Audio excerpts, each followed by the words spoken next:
আমার একটা বাইক আছে তার মানে যে আমার কাছে অনেক টাকা আছে, এই কর দেওয়ার মতো সামর্থ্য আছে আমার, বিষয়টা কিন্তু তা না।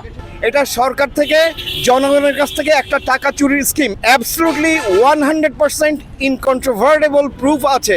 আপনারা যদি অ্যাডভান্স ইনকাম ট্যাক্সের নামে আমাদের গরিব মানুষদের গলা কাটেন, তাহলে আমার মনে হয় এটা একটু জুলুম হয়ে যাচ্ছে।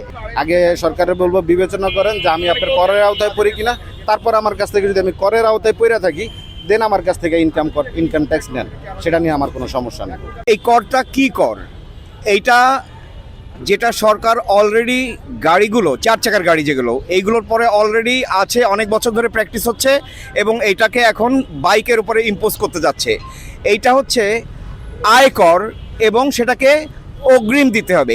AIT, অ্যাডভান্স ইনকাম ট্যাক্স, মোটরযানের কর না, এটা কর হচ্ছে ইনকাম ট্যাক্স, আয়কর।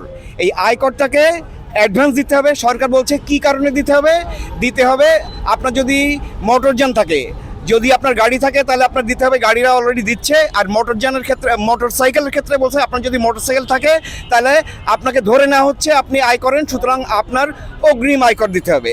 আমি যদি আয় করি, আমি আয়কর দিতে রাজি আছি, কিন্তু আয়কর আমি অগ্রিম দিব কিসের জন্যে? আপনি অগ্রিম নেবেন, আপনি কিভাবে জানেন যে আমার কত টাকা ইনকাম? আমি অগ্রিম আয়কর দিব আয়করের কারণে, মোটরযান থাকার কারণে না।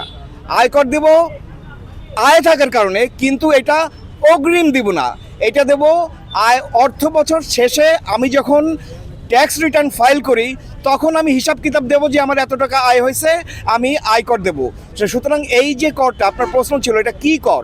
এটা হচ্ছে আয়কর এবং এটা অগ্রিম নিচ্ছে। এবং আপনাদেরকে আমি একটা কথা বলি, এই কথাটা আপনারা অবশ্যই পাবলিশ করবেন। আমার অ্যাবসলুটলি 100% ইনকন্ট্রোভার্টেবল প্রুফ আছে যে এই AIT অগ্রিম আয়কর নেওয়াটা, এইটা একটা টাকা চুরির স্কিম। এটা সরকার থেকে জনগণের কাছ থেকে একটা টাকা চুরির স্কিম এবং আমি আপনাদেরকে অ্যাবসলুটলি অকাট্য প্রমাণ দিয়ে দেখাইতে পারি যে এটা টাকা চুরির স্কিম, কারণ আমার কাছে সেই প্রমাণ আছে এবং আপনারা যদি সেই প্রমাণগুলো দেখতে চান আপনাদেরকে আমি সেই প্রমাণগুলো আমি দেখাবো।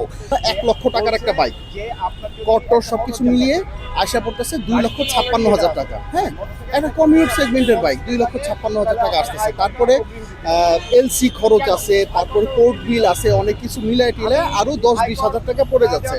তারপরে কি আবার মানে যে কোম্পানিগুলো আনতেছে তারা কি লাভ করবে না? তারা অবশ্যই লাভ করবে, তারা 20-30 হাজার টাকা লাভ করবে। তার মানে ইন এ ওয়ান সেন্স কিন্তু একটা বাইক, 1 লক্ষ টাকা দামের একটা বাইক 2,56,000, তারপর আবার 10-20 হাজার টাকা, তারপর আবার 30-40 হাজার টাকা, দ্যাট মিনস 3,10,20 হাজার টাকা কিন্তু ইজিলি পড়ে যাচ্ছে। তো আমরা একটা বাইক কিন্তু 1 লক্ষ টাকা দামের বাইক 3,10,20 হাজার টাকা দিয়ে নিচ্ছি, তারপরে কিন্তু রোডে নামার জন্য আবার BRTA থেকে আমরা কাগজপত্র করতে হচ্ছে সেই বাইকের। সো এত কিছু করার পরেও একটা 2 চাকা বাইকের থেকে আপনারা যদি অ্যাডভান্স ইনকাম ট্যাক্সের নামে আমাদের গরিব মানুষদের গলা কাটেন, তাহলে আমার মনে হয় এটা একটু জুলুম হয়ে যাচ্ছে।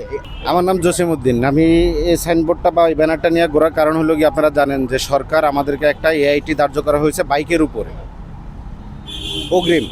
এই করটা আমাকে অগ্রিম দিতে হবে।